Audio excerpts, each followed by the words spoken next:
Vai ser Lucas 24, verso 1 ao verso 12. Tem uma pergunta para te fazer. Você está preparado? Eu estou. Se Jesus chegasse hoje e te perguntasse, você está preparado? O que você responderia? Ai, meu Deus. Todos os sentidos. Em todos os sentidos. Não, mas a pergunta é, está preparado? Porque hoje vai ser um estudo mesmo. Hoje eu vou precisar da participação de você, porque hoje a gente vai estudar mesmo. Hoje eu te convido a estudar. A gente vai olhar vários textos e tal. É estudo. Tem mensagem que você tem que estudar.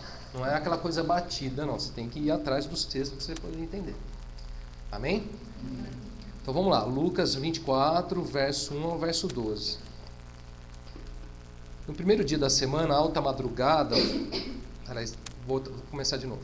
Mas, no primeiro dia da semana, alta madrugada, foram elas ao túmulo, levando os aromas que haviam preparado, e encontraram a pedra removida do sepulcro. Mas ao entrarem, não acharam o corpo do Senhor Jesus. Aconteceu que, perplexas a esse respeito, apareceram-lhe 2 varões com vestes resplandecentes. Estando elas possuídas de temor, baixando os olhos para o chão, eles lhe falaram: por que buscais entre os mortos ao que vive? Ele não está aqui, mas ressuscitou. Lembrai-vos de como vos preveniu, estando ainda na Galiléia, quando disse: importa que o Filho do Homem seja entregue nas mãos de pecadores e seja crucificado e ressuscite no 3º dia. Então se lembraram das suas palavras e, voltando do túmulo, anunciaram todas estas coisas aos 11 e a todos os mais que com eles estavam. Eram Maria Madalena, Joana e Maria, mãe de Tiago. Também as demais que estavam com elas confirmaram estas coisas aos apóstolos. Tais palavras lhe pareciam como delírio e não acreditaram nelas. Pedro, porém, levantando-se, correu ao sepulcro e, abaixando-se, nada mais viu, senão os lençóis de linho, e retirou-se para casa, maravilhado do que havia acontecido. Amém? Vamos orar mais uma vez? Senhor, nós te agradecemos, ó Pai, por esta tremenda experiência, por este legado, Senhor, a tua ressurreição. Que o Senhor nos fale, Senhor, que o Senhor nos se revele esta noite no poder da tua ressurreição, como Filho de Deus em poder, Senhor. Senhor, que os nossos olhos se voltem para Ti crucificado e ressuscitado, Senhor, para que a gente possa entender o Teu poder, a Tua grandeza, a Tua majestade, Senhor. Que essa noite seja uma noite de edificação. O Senhor fale, ministre, através do Teu Espírito Santo, nos levando a entender o Teu plano, o Teu propósito, a Tua salvação, a Tua obra, em nome de Jesus, ó Pai. Queremos consagrar esse tempo ao Senhor. Então nós te pedimos que o Senhor nos guarde, o Senhor nos livre de todo o mal e que toda ação do inimigo, Senhor, seja repreendida pelo Teu poder e pela Tua glória, Senhor. Guarda-nos, ó Pai, guarda a nossa mente e o nosso coração em Cristo Jesus, ó Pai. Dá-nos, ó Pai, da Tua armadura, Senhor. Reveste a nossa mente, leva o nosso pensamento cativo, Senhor, ao Teu senhorio e à Tua guarda, Senhor. Nós oramos em nome de Jesus. Amém e amém. Disse Jesus: a vós outros é dado conhecer os mistérios do reino de Deus. Os anjos disseram a Maria, a Madalena, a Joana e a Maria, mãe de Tiago.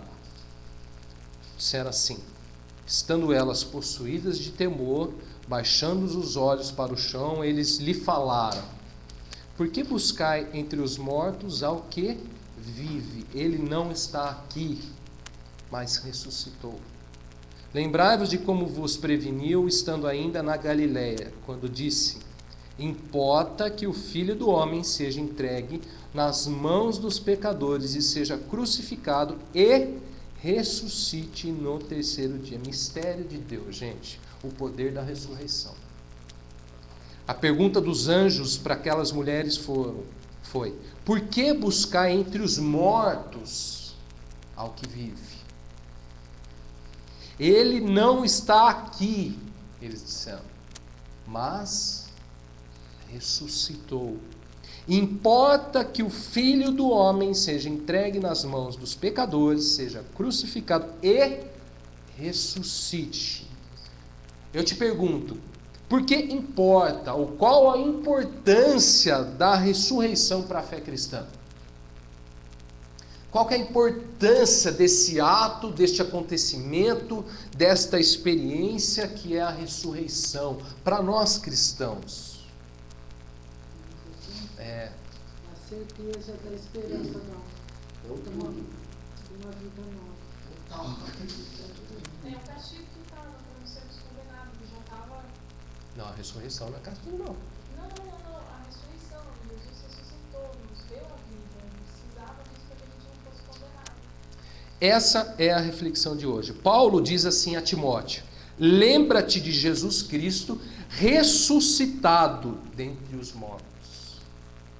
Lembra de Jesus ressuscitado, não morto, dentre os mortos. Para responder essa pergunta, qual a importância da ressurreição para nós cristãos, para a fé cristã? Vamos olhar um pouco para a gente entender isso, dessa importância, por que Jesus mesmo disse, importa que seja morto e ressuscite.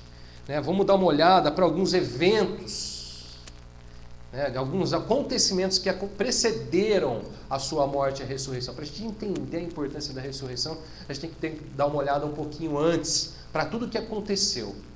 Então vamos lá, eu te desafio a botar essa reflexão na sua cabeça, tentar pensar nisso, enquanto a gente vai sondar vários textos aqui hoje, para no final a gente voltar para essa pergunta e chegar a uma resposta, tá bom? Vamos lá, vamos dar uma olhada para alguns eventos, e o primeiro está em Lucas capítulo 19, verso 41 ao verso 46. Hoje eu falei para vocês, a gente vai estudar. Lucas capítulo 19, verso 41 ao verso 46. E alguém lê para mim, por favor. E quando ia chegando dentro da cidade, chorou sobre ela, dizendo: Ah, se tu conhecesses também, ao menos neste teu dia, o que a tua paz pertence, mas agora isto está encoberto aos teus olhos, porque dias virão sobre ti, e que os teus inimigos te cercarão de trincheiras, e te sitiarão, e te espreitarão de todos os lados. Até o verso 46.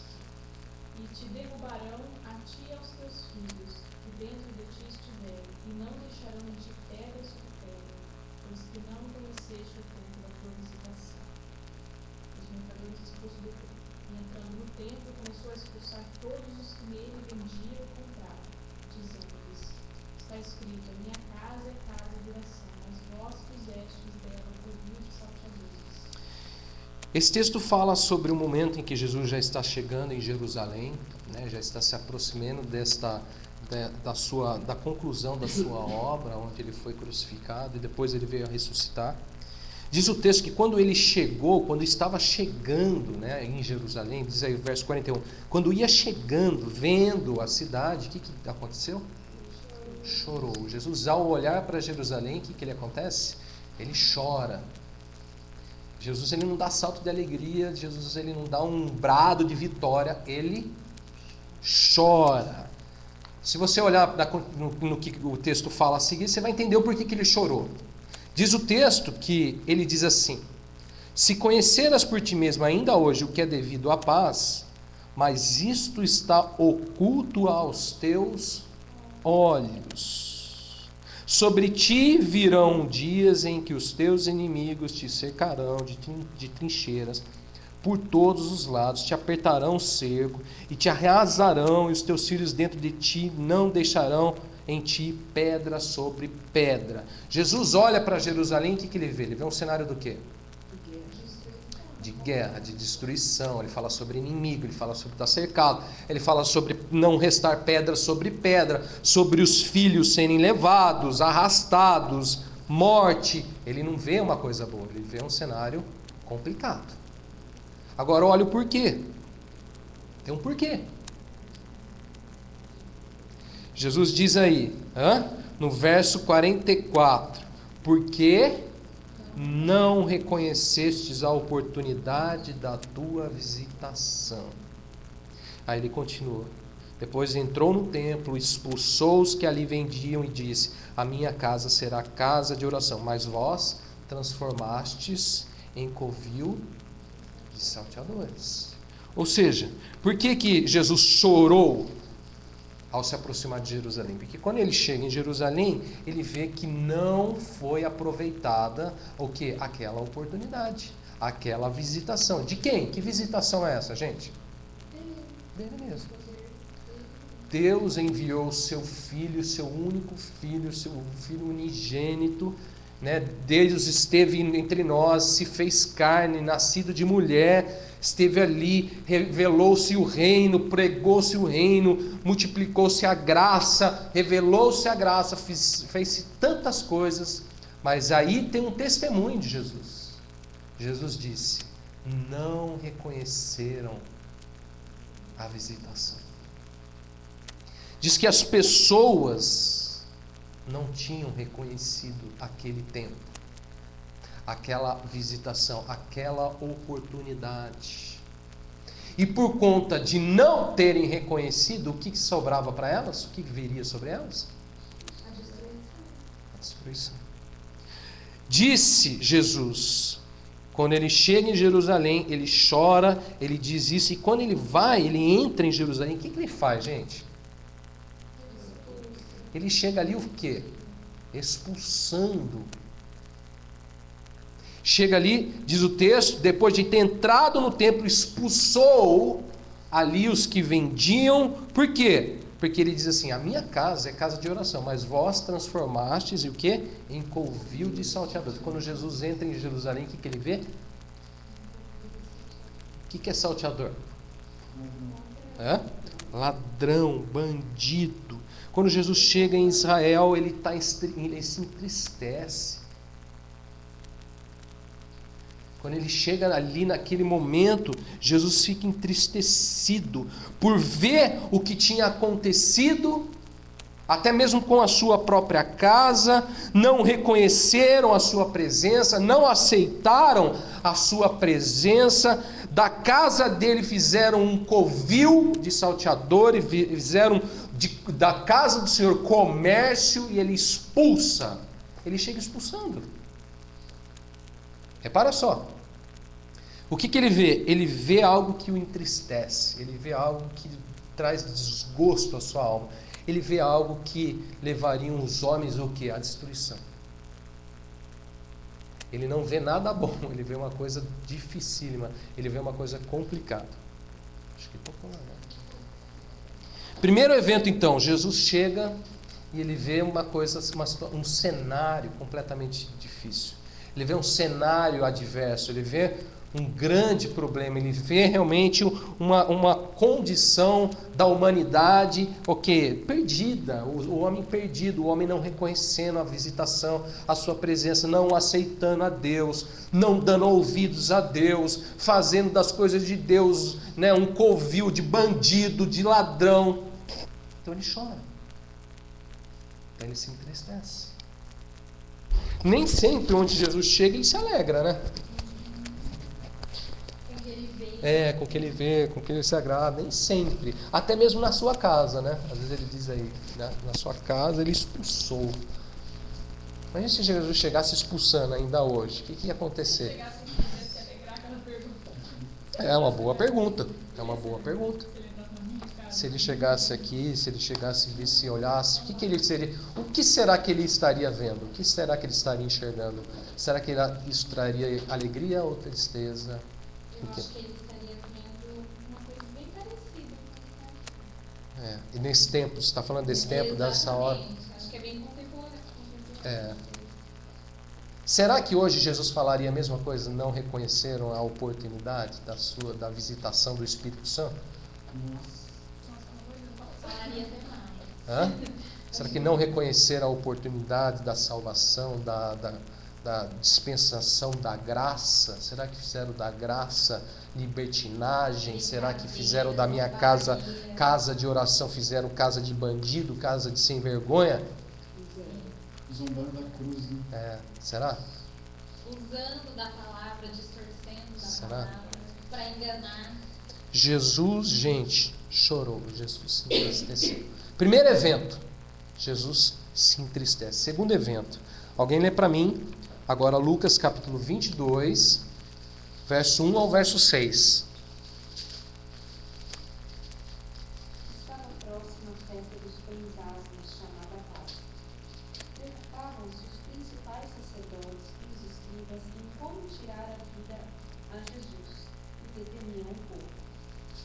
Ora, Satanás entrou em Judas, chamado Iscariotes, que era um dos 12. Este foi entender-se com os principais sacerdotes e os capitães sobre como lhe entregaria Jesus. Então eles se alegraram e combinaram lhe dar dinheiro. Judas concordou e buscava uma boa ocasião de o entregar sem temor. Bom, Jesus já está em Jerusalém. Diz aí o texto que estava próxima à festa dos pães asmos, chamada Páscoa, né, já se aproximava a Páscoa, também chamada a festa dos pães asmos, na tradição judaica. Aí verso 2. Preocupavam-se os principais sacerdotes e os escribas em como tirar a vida de Jesus. Reparem só com que se preocupavam os sacerdotes. A preocupação deles era qual? Ou seja, em poucas palavras, matar a Jesus. O que isso significa, gente? Os próprios sacerdotes tornaram-se o quê? Assassinos. Há muito tinham se esquecido da palavra de Deus que dizia: não matarás. O sacerdote se preocupando em... Você já pensou nisso?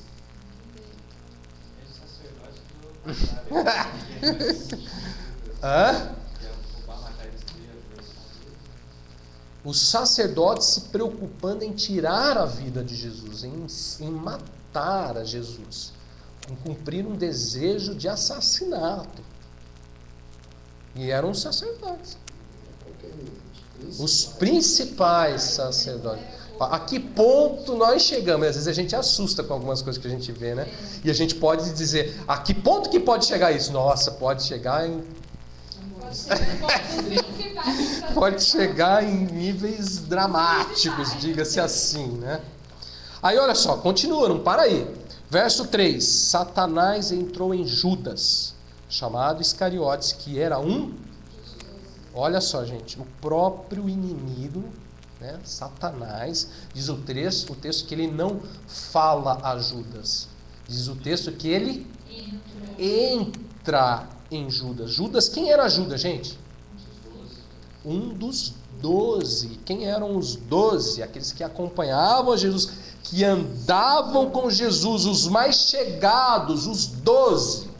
Não foram somente 12 que acompanharam Jesus, não foram somente 12 pessoas que se tornaram discípulos de Jesus. Os 12 eram os mais próximos, que vieram depois se tornar os apóstolos e tal. Aqueles que tiveram realmente uma maior aproximação, né? Receberam de Deus os propósitos, o apostolado, né? Um dos 12, repara só, gente, o que acontece com ele? Nele entrou o quê? Satanás. Um parênteses aqui, gente, olha só. Às vezes o inimigo está mais perto do que imaginamos. Não é mesmo? Um dos 12. E ele entrou um dos 12. Judas, verso 4. Este foi se entender-se com os principais sacerdotes, aqueles que se preocupavam em matar a Jesus, e os capitães sobre como lhe entregaria Jesus. Judas, ele entra dentro de um propósito agora qual? Ele faz parte agora de um plano o quê? De um assassinato. Então eles se alegraram e combinaram em lhe dar dinheiro. Alegraram-se. Impressionante ver como o mal agrada a muitos, né? Uma perversidade traz alegria, traz regozijo para muitos. Preocupavam-se em matar Jesus. Foram lá, fizeram um plano. Um traidor se aproximou, dizendo: não, eu vou entregar Jesus para você. E eles o quê? Se alegraram e combinaram lhe dar dinheiro, gente. Judas concordou. Judas concordou e buscava uma boa ocasião em me entregar, sem tumulto, claro, né? Sem tumulto, sem bagunça, né, gente? Com ordem, tá? Com ordem e com decência. Vamos matar Jesus, mas, né? Sem escândalos, por favor, tá? Vamos fazer a coisa bem feita. É isso que eles queriam fazer. Gente, repara só, neste reino tudo é por dinheiro, né? Vende-se de tudo. Vende-se a casa do Senhor, né? Já estavam fazendo o que lá? Que ele expulsou? Vendiam, né? Vende-se a casa, vende-se a alma, vende-se a própria vida, como foi Judas, né? E até mesmo o próprio Cristo. Dinheiro é tudo. Neste reino, dinheiro vale mais que o próprio Senhor. Esses dias eu estava meditando, até comentei com o Christian, justamente nesse trecho, né, do texto que fala dos salteadores, né, daqueles que estavam vendendo na casa do Senhor, né, fazendo comércio. Aí eu estava pensando, né, esse texto, assim, ele é muito mais profundo, né, não é só a questão de estar fazendo ali, a venda ali, né, vendendo coisas, a barganha.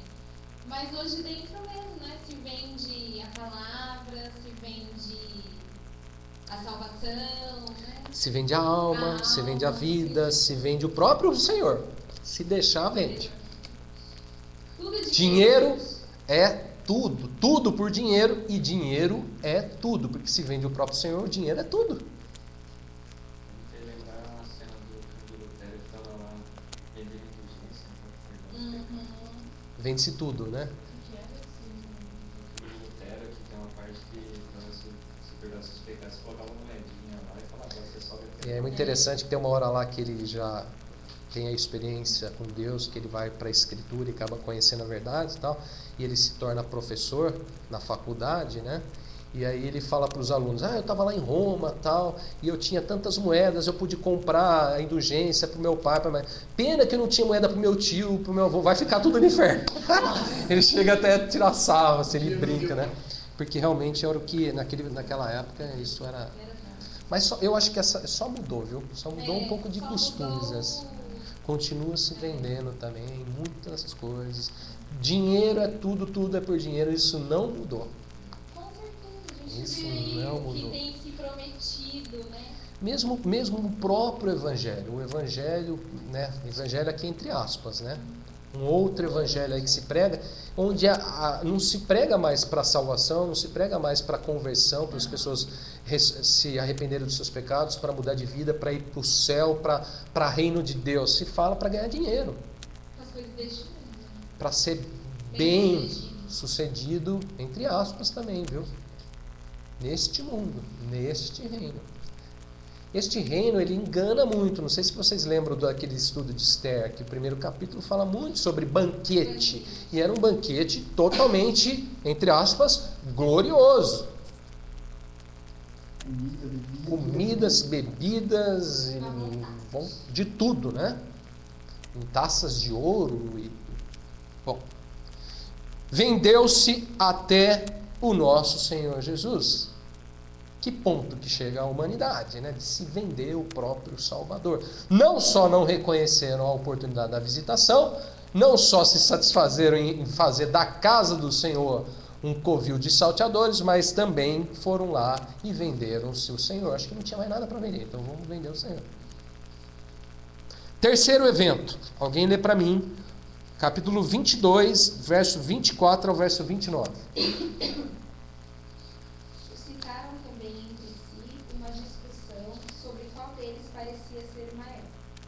Mas Jesus lhes disse: os reis dos povos dominam sobre eles, e os que exercem autoridade são chamados benfeitores. Mas vós não sois assim. Pelo contrário, o maior entre vós seja como o menor, e aquele que dirige seja como o que serve. Pois qual é o maior? Quem está à mesa ou quem serve?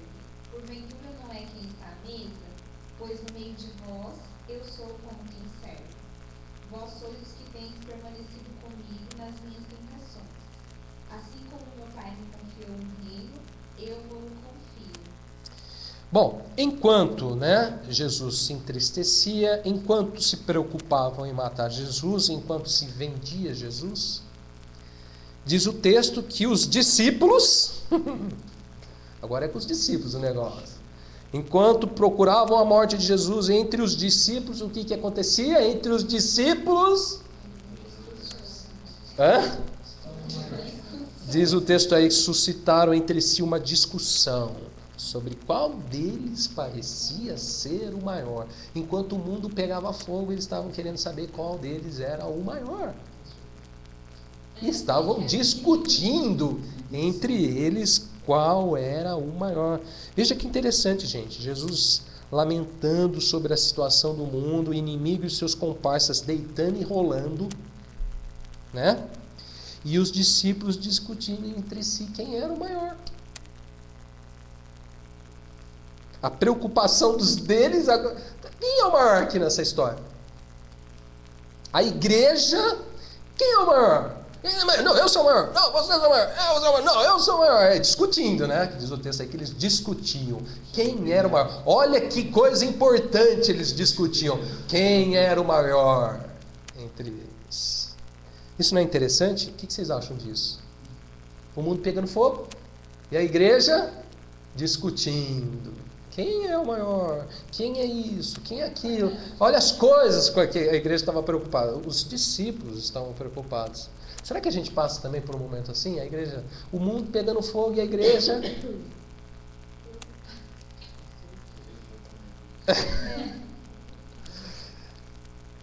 Jesus lhe disse: os reis dos povos dominam sobre eles. E os que exercem autoridade são chamados benfeitores. Mas vós não sois assim. Pelo contrário, o maior entre vós seja como o menor, e aquele que dirige seja como o que serve. Assim como o meu Pai me confiou um reino, eu vou-lo confio. Isso é ou não é mistério de reinos, ou do reino de Deus, gente? Repare que o reino que o Senhor nos confia, a ótica ela é completamente diferente dos reis deste mundo, do pensamento deste mundo, da mente desse mundo. Jesus falou assim: os reis dos povos dominam sobre eles. E os que exercem autoridade são chamados benfeitores. Mas depois Jesus continua: mas vós não pensam assim não. Vós tiram essa historinha do meio de vocês. Quem é o maior entre vocês? É como se Jesus falasse assim: tira isso, porque isso é do mundo. Vós não sois assim. O que está acontecendo com a igreja? A igreja está mundana. O mundo pegando fogo, Jesus se entristecendo, os caras querendo matar Jesus, o diabo deitando e rolando, entrando até num dos 12, e lá a igreja com a cabecinha aonde? Vós não sois assim. Gente, vocês têm que pegar o que Jesus fala. Nós temos que dar ouvidos ao que Jesus fala. Jesus diz: vocês não são assim. Ah, mas o mundo é assim, assado. Mas no mundo é isso, no mundo é aquilo. Jesus diz: vós não sois assim. Pelo contrário, é o contrário. O mundo prega uma coisa, e eu digo para você: Jesus diz o contrário. O mundo, os reis, os benfeitores falam uma coisa, vós, diz Jesus, é o contrário. Assim como meu Pai me confiou um reino, eu vou-lo confio. Como foi que Deus confiou um reino a Jesus? Eu te pergunto. Porque foi assim que ele vos confia um reino. A gente está falando de reino, né? Todo esse tempo, mistérios do reino, mistério do reino. Essa é a pregação. A gente precisa saber de reino, a gente precisa conhecer o reino, a gente precisa saber do reino. Repara que é o reino de Deus que Deus nos confia. Não é o reino do mundo, dos homens. Assim, Jesus disse, vós não sois assim. Esse foi o terceiro evento. Quarto evento. Alguém quer falar alguma coisa sobre este evento? Então vamos lá. Quarto evento. Lucas 22, verso 31 ao verso 34. Alguém lê para mim. Simão, Simão, eis que Satanás vos reclamou para vos peneirar como trigo. Eu, porém, roguei por ti, para que a tua fé não desfaleça. Tu, pois, quando te converteres, fortalece teus irmãos. Ele, porém, respondeu, Senhor, estou pronto a ir contigo, tanto para a prisão como para a morte. Mas Jesus disse, afirmo-te, Pedro, que hoje 3 vezes negarás que me conheces antes que dá. Bom, Jesus está ali agora com os discípulos, né? Jesus já fala para os discípulos, vós não sois assim. De repente Jesus volta os olhos para um dos discípulos, chamado Simão, Pedro. E ele diz para Pedro, Simão, Simão, eis que de novo aparece aí outro, né? Em outro discípulo aparece a mãozinha de quem? Satanás. Ele diz, Satanás vos reclamou para vos peneirar como trigo. Isto é mistério do reino de Deus. O inimigo diz a palavra reclamou, ou seja, reivindicou, pediu com exigência a vida de Pedro para peneirar como trigo. O Satanás foi até Jesus, falou assim, dá a pedrinha aqui. Reclamou com exigência, eu tenho direito, dá aqui que eu vou dar uma peneirada nele.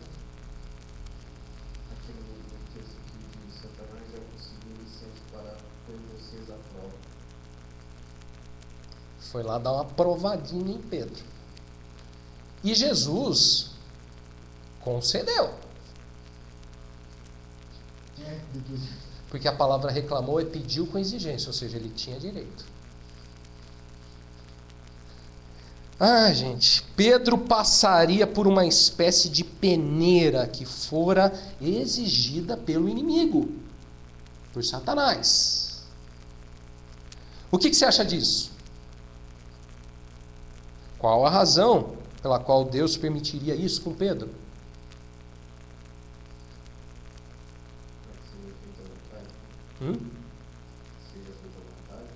Veja só o que Jesus diz a seguir para Pedro. Daí você vai conseguir entender por que ele está passando, vai passar por isso. Veja só, verso 32 diz assim: Eu, porém, roguei por ti para que a tua fé não desfaleça. Tu, pois, quando te converteres, fortaleces os teus irmãos. Repara só, Jesus intercede por Pedro. Jesus ele ia passar por uma peneira do inimigo. Satanás foi lá e falou assim: ó, dá aqui que eu vou peneirar ele. E Jesus não proíbe, Jesus roga, Jesus intercede. Ele fala: eu roguei por ti, eu intercedi por ti, para que a tua fé não desfalecesse, porque se não fosse Jesus,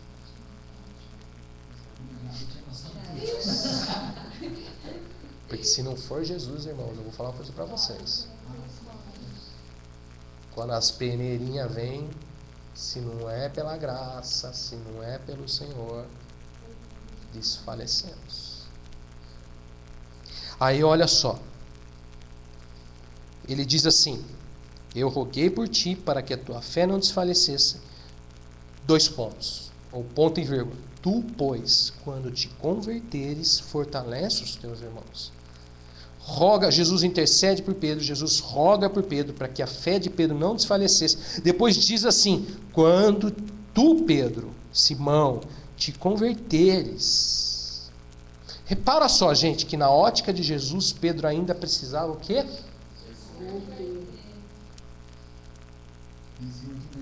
Hã? Mas olha só, já na ótica de Pedro, Jesus está falando assim, quando você se converter, aí você fortalece seus irmãos. Já na ótica de Pedro, veja só, verso 33. Ele, porém, respondeu. Pedro respondeu para Jesus. Ele respondeu. Tem uns irmãos que ainda respondem, né? Ele respondeu: Senhor, estou pronto para ir contigo, tanto para a prisão como para a morte. Mas Jesus disse: afirmo-te, Pedro, que hoje, Pedro, me negarás que me conheces antes que o galo cante. Pedro pensava estar o que, gente? Pronto.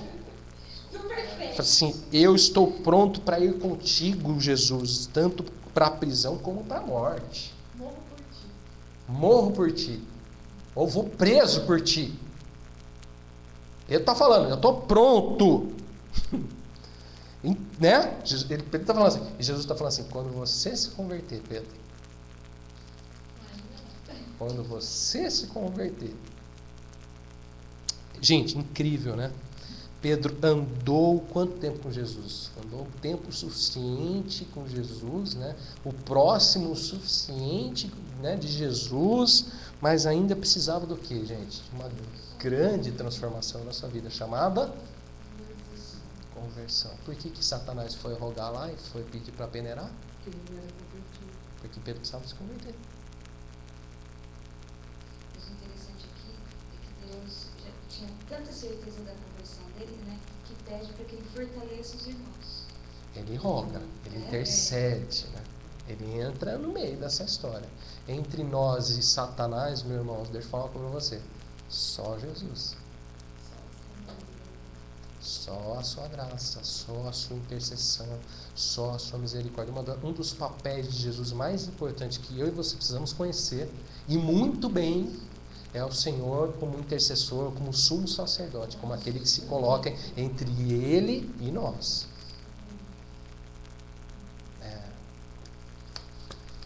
Muito importante. Muito importante. Mesmo quando a gente está achando que está pronto. Principalmente, talvez. Quando a gente acha que está pronto, talvez seja o momento mais que a gente precisa. Né? Eu roguei por ti. Agora, aqui eu acho interessante também que tem um conceito de conversão aqui muito interessante. Na nossa percepção, muitas vezes, o conceito de conversão é aquele passo inicial que a gente dá para Deus. Aquele ponto inicial que a gente... muitos falam até, aceitei Jesus, né? E a gente... agora eu sou de Jesus. Tal. Me converti. E acha que tem esse conceito de conversão. Mas se você olhar para a Bíblia, o conceito de conversão é um pouco diferente, porque não é só aquele momento inicial. Pedro já estava há 3 anos com Jesus. E eu não posso dizer para você que Pedro ainda não conhecia o Senhor. Conhecia. Pedro já tinha andado sobre as águas. Deus já tinha feito muita coisa na vida dele. Amava, já tinha feito. É fato. Já andava com o Senhor. Já era um dos 3 mais próximos. E era. Sempre ele. Mas o conceito de conversão bíblico é um conceito de conversão, para você entender, contínuo. Conversão, ela não é um ponto inicial, ela é um ponto inicial, mas que se dá um início e ele deve ter continuidade. Se você for lá olhar para Hebreus, fala que é a perseverança até o fim. Eu fui para a igreja. Depois agora eu já não estou mais na igreja. Eu sou do Senhor. Mas, eu não... Irmãos, é contínuo. A coisa lá é contínua. Tinha coisa ainda na vida de Pedro que precisava se converter. Tinha coisas na vida de Pedro que precisava ser transformado, precisava ser mudado. Essa conversão que ele está falando aqui. Tinha coisas na vida de Pedro ainda que dava direito a Satanás ir lá e falar assim, dá aqui que eu vou peneirar ele. Parece para ele mesmo que não precisava de Para ele não. Né? Ou seja, eu posso estar andando com o Senhor por um tempo já, um bom tempo, mas nos enganamos muitas vezes pensando que estamos prontos. Ah, estou pronto. Ah, já faz 10 anos que eu estou na igreja. Ah, que não sei o que, já conheço os irmãos, já li a Bíblia inteira, que não sei o que, babá. Conversão ela é constante e contínua, não somente um salto inicial com o Senhor. Ah, pronto, agora eu estou indo. Agora eu estou. Ah, mas quando que eu vou saber que eu vou estar pronto? Isso não cabe a nós. Não cabe a mim, não cabe a você julgar isso. Não cabe a ninguém. É ao Senhor. Se eu vier aqui, se Jesus voltar hoje, se você estiver na presença dele, você vai. Quem nos julgará é ele. Esse juízo cabe a ele. Dizer, o conhecimento de um, o conhecimento de outro, a experiência de um, a experiência de outro, babá. Mas eu digo para você, irmãos, a gente se engana muitas vezes, como Pedro, né? De achar que estava, mas não estava. De achar que está, mas não está. Bom, gente, vamos dar uma retomada aqui. Jesus chega em Jerusalém, ele chora, ele vê um cenário difícil, né? Os caras estão tentando matar Jesus, Satanás está entrando em um, está tentando peneirar o outro, a igreja está lá discutindo, né? A igreja está lá pensando em muitas coisas, o mundo está pegando fogo e lá. E Jesus está falando assim, Pedro, você ainda tem coisa para trabalhar. Não, Senhor, eu estou pronto, Não, hoje, ele fala, hoje tem coisa para trabalhar na sua vida. Hoje precisa mudar coisa na sua vida. Hoje você vai me negar. Aqui não fala direto, Pedro, você precisa fazer isso aqui não. A situação vai fazer isso só para reconhecer. Ele se utiliza, né, da peneirada. A peneirada acaba servindo a estes propósitos, né, da conversão de Pedro. Bom, vamos continuar, depois a gente volta para Pedro. Quinto evento. Lucas 22, verso 39 ao verso 46. Alguém lê para mim. E saindo, foi como de costume para o Monte das Oliveiras, e os discípulos o acompanharam. Chegando ao lugar escolhido, Jesus lhes disse, orai para que não entreis em tentação. Ele, por sua vez, se afastou, cerca de um tiro de pedra, e de joelhos orava, dizendo, Pai, se queres, passa de mim este cálice. Contudo, não se faça a minha vontade, e sim a tua. Então lhe apareceu um anjo do céu que o confortava, e estando em agonia, orava mais intensamente. E aconteceu que o seu suor se tornou como gotas de sangue caindo sobre a terra. Levantando-se da oração, foi ter com os discípulos e os achou dormindo de tristeza. E disse-lhes, por que estáis dormindo? Levantai-vos e orai, para que não entreis em tentação. Bom, diz o texto que foi Jesus como de costume. Jesus tinha um costume, né, ir para o Monte das Oliveiras, e com ele os seus discípulos. Diz o texto aqui que foi Jesus para o Monte das Oliveiras como de costume, e os seus discípulos o acompanhavam. Repara que os discípulos estavam onde Jesus estava, né? Aí olha só, chegando lá, diz o lugar escolhido, Jesus disse aos seus discípulos, aqueles que lhe acompanhavam, Jesus disse, orai para que não entreis em tentação. A gente precisava falar, né? A gente precisava ouvir isso. Orai para que não entreis em tentação. Pelo menos nesse texto, 2 vezes Jesus diz, orai para que não entreis em tentação. Pelo menos 2 vezes nesse texto a gente vê Jesus falando, orai para que não entreis em tentação. Mas diz a palavra que Jesus foi ter com os discípulos e os achou dormindo de tristeza. Repare só, enquanto Jesus tem lá os seus embates, né? Jesus está em agonia sobre cumprir ou não a vontade de Deus. Jesus ora, também está orando, está de joelhos, se afastou. Ali Jesus fala, Pai, se queres, passe de mim este cálice. contudo, não seja feita a minha vontade, seja feita a sua vontade. Né? Jesus está ali naquele embate. Faz ou não faz? Jesus tinha dado uma palavra para os discípulos: orem para não entrar em tentação. E aí toda hora que ele vai ter com os discípulos, levantando-os, foi ter com os discípulos, diz o texto, Jesus falou, foi ter com os discípulos e os achou dormindo de tristeza. Enquanto Jesus está ali, né, naquela luta, naquele embate, o que acontece? Os discípulos não conseguem dar atenção àquilo que Jesus tinha dito, às palavras de Jesus. Jesus tinha dito: orem para não entrar em tentação. E o que acontece? Eles dormem. Diz o texto que os achou dormindo, de tristeza. Estavam dormindo. Aí, olha só. Em minha opinião, isso é definitivo para quê? Para Jesus o quê? Seguir adiante com a vontade de Deus. Jesus está ali naquele embate. Senhor, não seja feita a minha vontade, seja feita a sua. Senhor, está orando, está em agonia, chega a suar sangue, diz o texto. Está naquela luta, né? Os anjos têm que lhe confortar. Olha o tamanho da aflição que ele está passando. E quando ele chega ali, para os discípulos, que ele já tinha falado, orem, e ele chega e vê os discípulos dormindo, o que eles fazem? Sabe uma coisa? Tem que ir. Eu tenho que ir. Ali fica claro se... Sem o sacrifício de Jesus, o que seria dos discípulos, gente? O que seria dos discípulos, o que seria de nós, se Jesus não tivesse ido? Se Jesus não tivesse decidido seguir em frente? Se Jesus não tivesse optado em falar, vou? Se Jesus não tivesse decidido ir à cruz, o que seria de nós? O que seria de mim? O que seria de você? O que seriam dos discípulos que estavam ali dormindo? E Jesus tinha falado só isso para eles: orem, para que não entrem em tentação. E eles não oraram.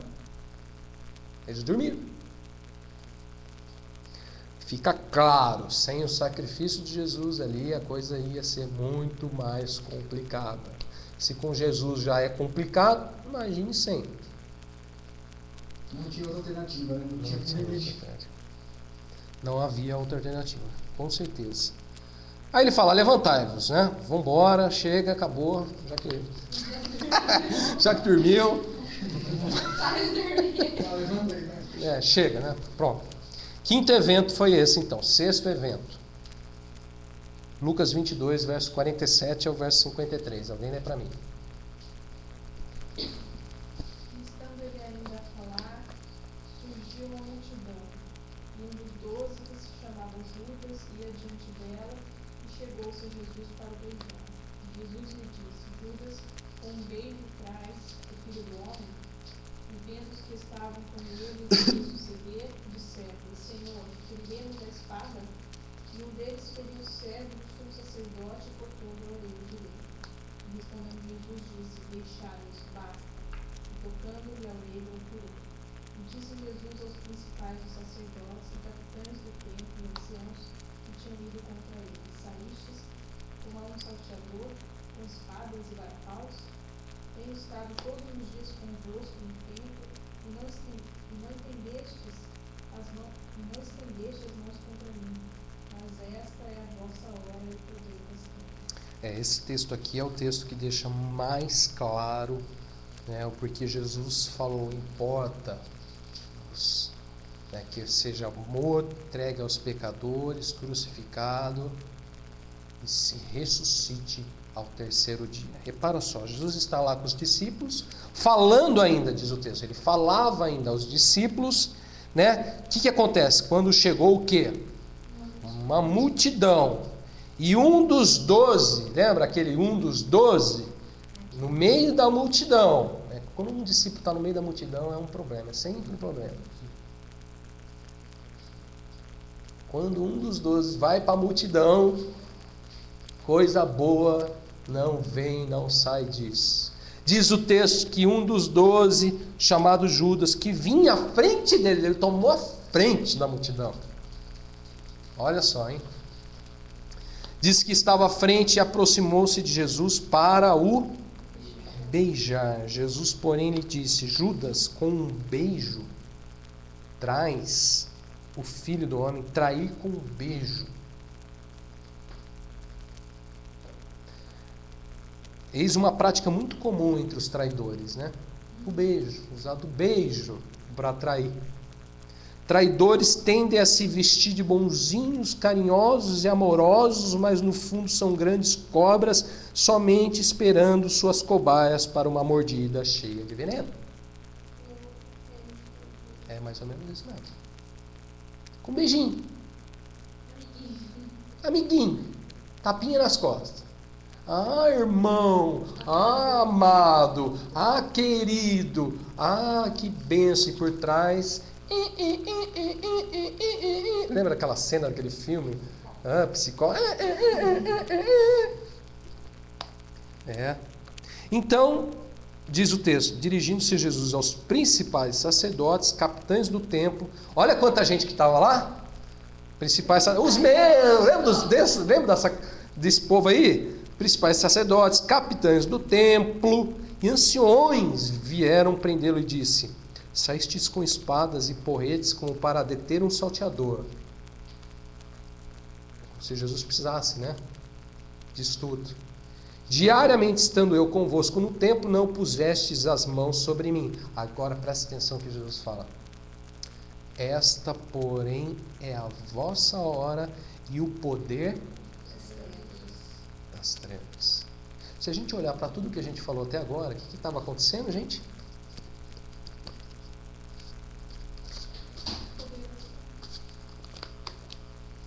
Poder das trevas. Para Jesus, aquela hora era a hora do poder das trevas. Guardem essa afirmação de Jesus. É muito importante para essa reflexão nossa, para a gente entender a questão da ressurreição.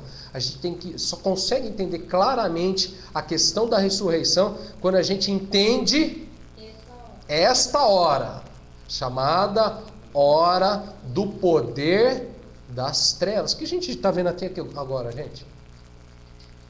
É a hora que se concretiza, né, todo esse... Aqui é o ápice, é onde a coisa fica clara, entendeu? Porque desde que Jesus chegou em Jerusalém, a coisa já estava triste. Mas agora a coisa fica clara. Eis a hora do poder das trevas. Sexto evento é o evento desta hora. Evento da hora do poder das trevas. Sétimo evento. 22, versos 54 ao 65. Alguém lê para mim.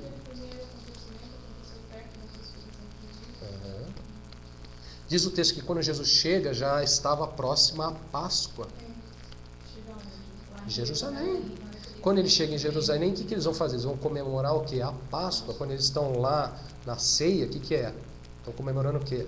A Páscoa.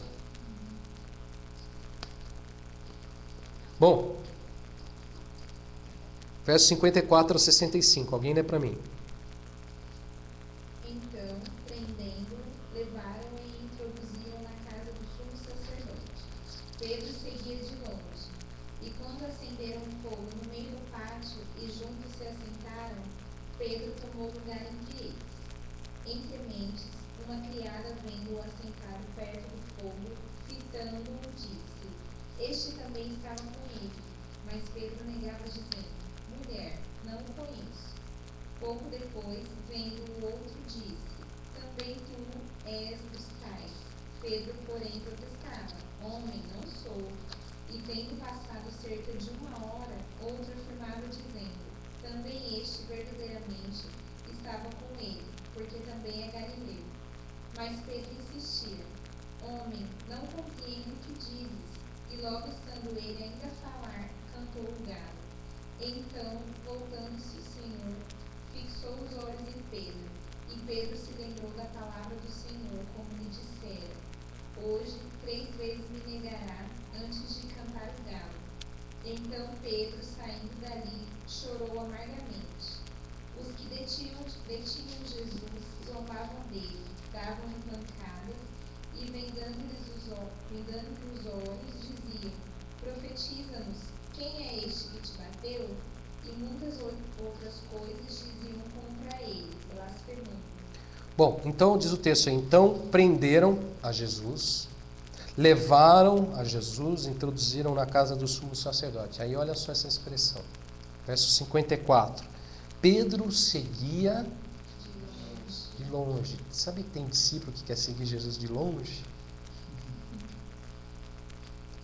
Não quer andar muito perto, não. Hã? Quer de longe. Estou acompanhando Jesus. Você está acompanhando Jesus? Estou acompanhando Jesus. Está seguindo a Jesus? Tá, mas tá, Jesus está aqui, né? Ele está aqui, Jesus está lá, ó.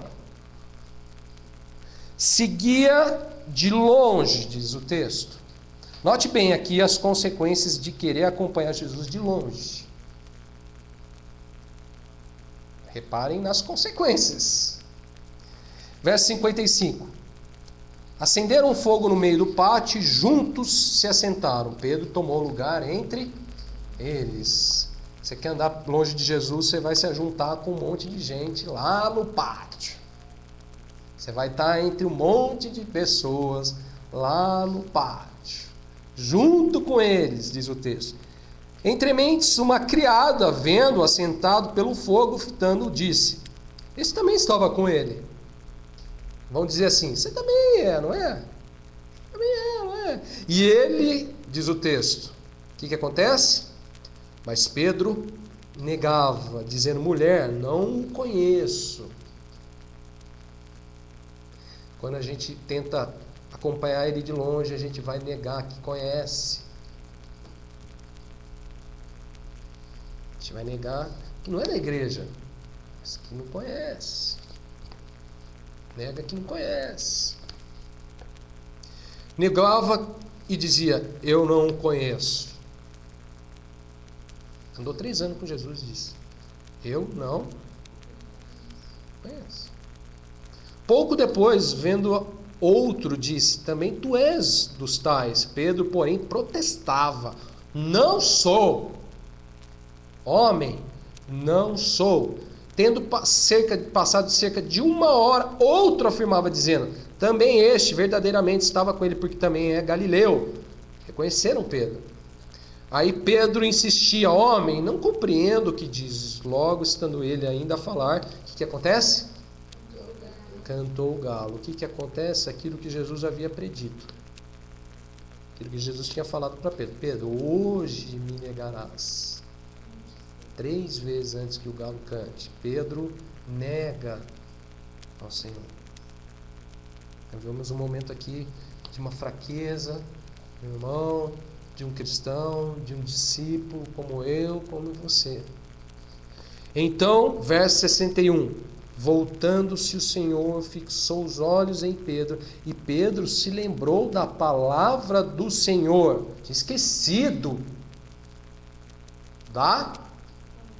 Você vai querer andar longe, você vai esquecer da palavra do Senhor. Como lhe dissera: hoje 3 vezes me negarás, antes de cantar o galo. Então Pedro, saindo dali, chorou amargamente. O Senhor fixa os olhos em Pedro. Novamente aqui acontece um face a face do Senhor com Pedro. É olho no olho. Pedro volta a colocar os olhos aonde? Na face de Jesus. Jesus olha para Pedro e Pedro olha para Jesus. Pedro o que então? O que acontece com Pedro? Pedro se lembra e Pedro desmonta. Diz o texto que ele saiu chorando o quê? Amargamente. Deixa eu falar uma coisa para vocês. A gente tem que estar com os olhos muito fixos em Jesus o tempo todo. A gente tem que estar constantemente com os olhos fixos em Jesus o tempo todo. Tirou um minutinho sequer. Fixou os olhos. Aquela história muda na vida de Pedro quando os olhos, se batem, se entrelaçam. Quando Jesus olha para Pedro e Pedro olha para Jesus. Então se lembrou da palavra. E saiu lá do meio daquele monte de gente. Quando ele olha para Jesus, Jesus olha para ele, ele sai dali. Ele deixa aquele lugar. Ele abandona ali onde ele está, negando a Jesus. A gente tem que estar com os olhos aonde, gente? Em Jesus. Face a face com Jesus, contemplando a Jesus. Aquele mesmo Pedro que contemplou a glória na face de Cristo lá no monte. Lembra disso?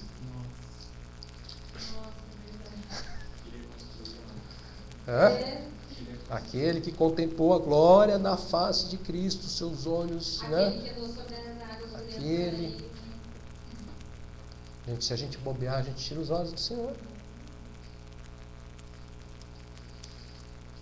Tem que estar com os olhos aonde? No Senhor. Por isso que é contínuo, porque se você tirar os olhos, Paulo fixai, né, os olhos, olhai atentamente para Cristo. Tirou, vai estar andando longe. É verdade. Mas antes que chore e volte. Gente, o que acontece aqui então? Pedro negou a Jesus. E mais, verso 63, os que detinham Jesus zombavam dele, davam-lhe pancadas, vendando-lhe os olhos. Vai ter gente querendo vender os olhos de Jesus para você não poder olhar mais. A gente querer tampar os olhos da face do Senhor para você não poder enxergar, viu? Vendando os olhos, diziam, profetiza-nos, quem é que te bateu? E muitas outras coisas diziam contra ele, blasfemando. Enquanto isso, o que aconteceu? Zombavam dele, batiam nele, né? Blasfemavam contra ele. Aqueles que estavam lá naquela multidão. Oitavo evento. Oitavo e último evento aqui para a gente ver hoje. Lucas 22, verso 33 ao verso 44. Alguém lê para mim. 33 ao 44.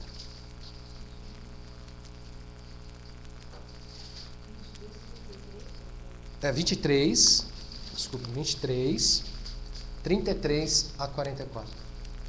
Quando chegaram ao lugar chamado Calvário, ali o crucificaram, bem como malfeitores, uma à direita e outra à esquerda. Contudo, Jesus dizia: Pai, perdoa-lhes, porque não sabem o que fazem. Então, repartindo as vestes deles, lançaram sortes. O povo estava ali e a tudo observava. Também as autoridades zombavam e diziam: Salvou os outros, a si mesmo se salva, se é de fato Cristo de Deus escolhido. Igualmente, os soldados o escarneciam e, aproximando-se, trouxeram-lhe vinagre, dizendo: Se tu és o rei dos judeus, salva-te a ti mesmo. Também sobre ele estava esta epígrafe, em letras gregas, romanas e hebraicas: Este é o rei dos judeus. Até o 44. Um dos malfeitores crucificados blasfemava contra ele, dizendo: Não és tu, Cristo? Salva-te a ti mesmo e a nós também. Respondendo-lhe, porém, o outro, repreendeu-o, dizendo: Nem ao menos temes a Deus, estando sob o vosso sentença? Nós, na verdade, com justiça, porque recebemos o castigo que os nossos atos merecem, mas este nenhum mal fez. E acrescentou: Jesus, lembra-te de mim quando vieres no teu reino. Jesus lhe respondeu: Em verdade te digo, hoje estarás comigo no paraíso. Já era quase a hora sexta, e escurecendo-se o sol, houve trevas sobre toda a terra até a hora nona. Bom, vocês conhecem essa história, né? Depois de Jesus ser maltratado, zombado, espancado, de blasfemarem, o que acontece? Jesus é levado para um julgamento, é julgado injustamente. Os que estavam ali aos pés de Jesus dizendo: Este nada cometeu. Julgaram a Jesus, e ali diz a palavra que o crucificaram junto a malfeitores, um à direita e outro à esquerda. Contudo, Jesus dizia: Pai, perdoa-lhes porque não sabem o que fazem. As autoridades, diz o texto, zombavam de Jesus e diziam: salvou os outros, a si mesmo se salve, se é de fato o Cristo de Deus, o escolhido. Zombavam de Jesus, crucificaram com Jesus, o colocaram junto de malfeitores, de bandidos, de ladrões. Aí olha só, também sobre ele estava esta epígrafe, né? Havia uma inscrição sobre Jesus em letras gregas, romanas e hebraicas, para todo mundo daquela época ler, escrever e entender. Este é o rei dos judeus. Aí olha só, verso 44. Já era quase a hora sexta, escurecendo-se o sol, houve trevas sobre toda a terra até a hora nona. Se você pegar esse texto aqui, o verso 44, e linkar ao que Jesus tinha dito, que esta é a hora do poder das trevas, se ligarmos os dois textos, as duas afirmações de Jesus, sabe o que você vai descobrir? Que aquela hora era a hora do poder das trevas, e a gente pode ver quão grande eram as trevas, porque varriam toda a terra. Toda a terra, né, houve o que? Escureceu-se o sol, gente. Quantos aqui já viram escurecer o sol? Escureceu-se o sol, houve trevas sobre toda a terra, até a hora nona, 3 horas de trevas. Sobre toda a terra. Se ligarmos, a gente vê que grande era aquela luta, grande era aquele embate, grande eram os poderes das trevas. Aí eu volto para aquela pergunta.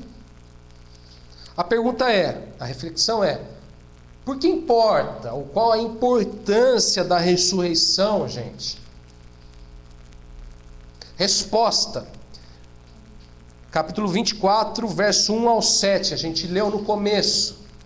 Mas, no primeiro dia da semana, alta madrugada, foram elas ao túmulo, levando os aromas que haviam preparado, e encontraram a pedra removida do sepulcro, mas, ao entrarem, não acharam o corpo do Senhor Jesus. Aconteceu que, perplexas a esse respeito, apareceram-lhe 2 varões com vestes resplandecentes. Estando elas possuídas de temor, baixaram os olhos para o chão, e eles lhe falaram: porque buscai entre os mortos o que vive? Ele não está aqui, mas ressuscitou. Lembrai-vos de como vos preveniu, estando ainda na Galiléia, quando disse: importa que o Filho do Homem seja entregue nas mãos dos pecadores, seja crucificado e ressuscite ao 3º dia. Qual a importância da ressurreição? Eu te digo, a ressurreição é o mas de Deus, é a resposta de Deus. Jesus disse aqui, o texto diz: mas no primeiro dia da semana, alta madrugada, encontraram a pedra removida, não acharam o corpo de Jesus. Ele não está aqui, mas ressuscitou. A ressurreição é o mas de Deus contra os poderes das trevas. Qual a importância da ressurreição? A ressurreição é a resposta de Deus contra toda a obra do inimigo, contra todos os poderes das trevas, que não são poucos, que não é pequeno, que varrem toda a terra. A ressurreição, gente, é a resposta a todas as artimanhas de Satanás, de todo o seu poder. A ressurreição é o mais de Deus. Satanás estava lá, encheu o coração dos sacerdotes, queriam matá-lo, foram lá, entrou em Judas, fez com que Pedro se afastasse, peneirou Pedro, fez um monte de coisa. Mas Ele não está aqui. Diz o texto. Ele ressuscitou. Qual a importância da ressurreição, gente? Sem a ressurreição, jamais poderíamos contemplar a vitória em Cristo. O triunfo de Deus sobre as trevas. A ressurreição é a boa nova de Deus contra os poderes das trevas. A ressurreição é o mundo, né, e as suas trevas, a hora das trevas, do poder das trevas. Mas vem a ressurreição. Vem a resposta de Deus. Aconteceu isso, aconteceu isso, aconteceu isso. É treva aqui, é treva ali, é treva aqui, é fraqueza ali, é pecado ali, é o Satanás brincando ali, é gente ali, é morte aqui, é morte, morte, morte.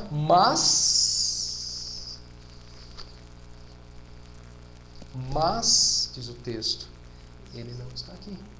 Ele ressuscitou.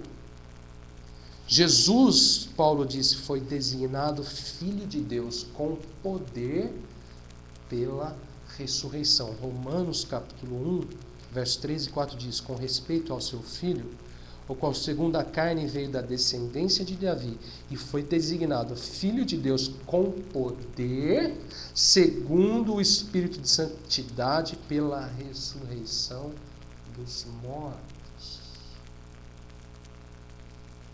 A saber, Jesus Cristo, nosso Senhor.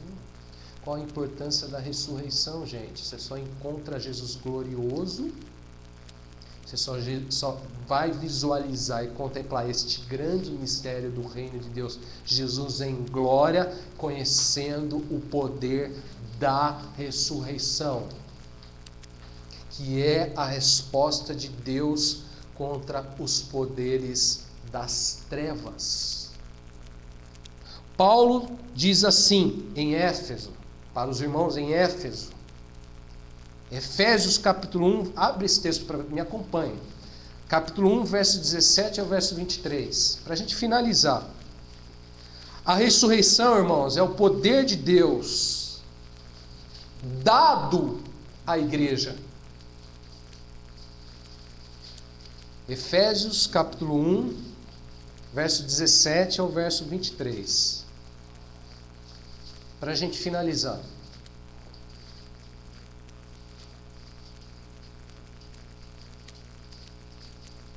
Para que o Deus de nosso Senhor Jesus Cristo, Pai da glória, vos conceda espírito de sabedoria e de revelação no pleno conhecimento dele, iluminando os olhos do vosso coração, para saberdes qual é a esperança do seu chamamento, qual é a riqueza da glória da sua herança nos santos, e qual a suprema grandeza do seu poder para com os que cremos, segundo a eficácia da força do seu poder, o qual exerceu ele em Cristo, ressuscitando dentre os mortos e fazendo assentar à sua direita nos lugares celestiais, acima de todo principado e potestade e poder e domínio, de todo nome que se possa referir, não só no presente século, mas também no vindouro,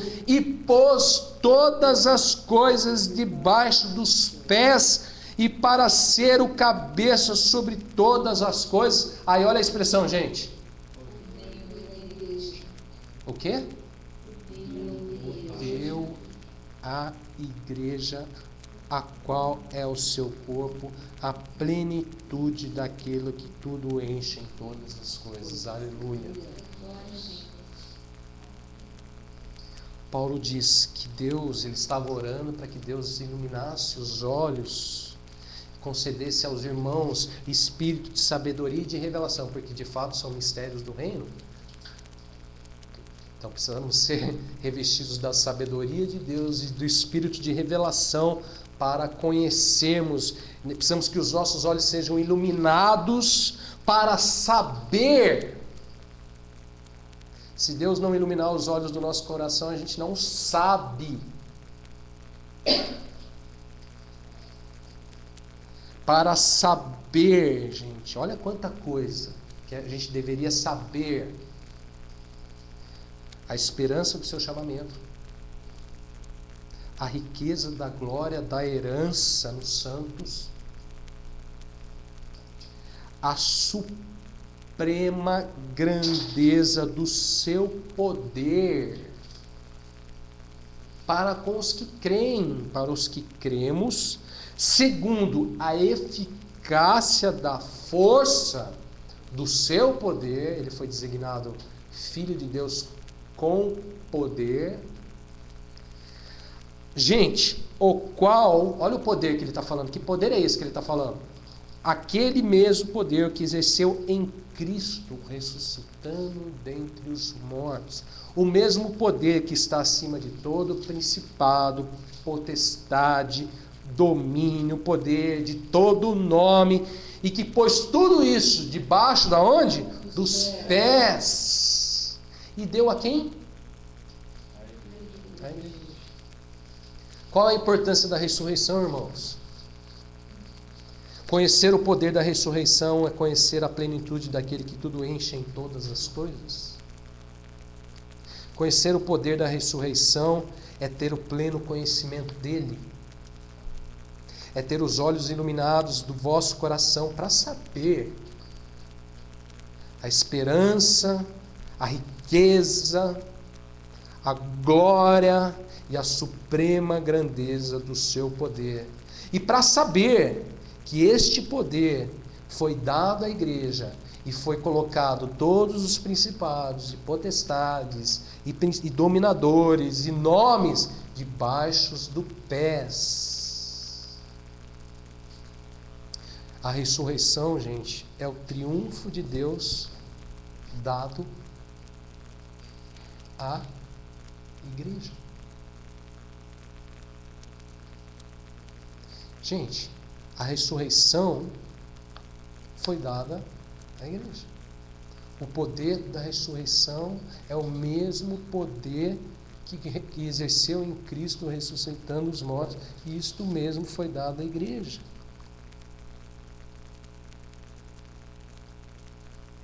É poder contra todas as obras das trevas, e isso foi dado à igreja.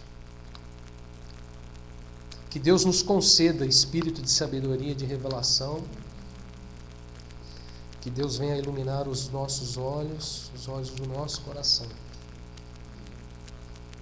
para conhecermos a suprema grandeza do seu poder em Cristo Jesus.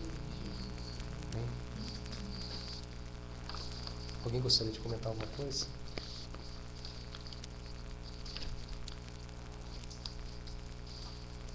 Vamos orar. Tudo isso. Eu quero comentar que Deus tem misericórdia. Amém. E eu também tenho um comentário. Que Deus nos revele o poder da sua ressurreição. Segundo a riqueza do seu poder, contra as fraquezas, contra a obra do inimigo, contra o pecado, contra a carne, contra tudo isso que estava dentro daquela hora, contra as artimanhas. O que mais a igreja precisa é conhecer o poder da ressurreição, aquilo que foi dado. O poder que foi dado a ela. Amém? Então vamos orar.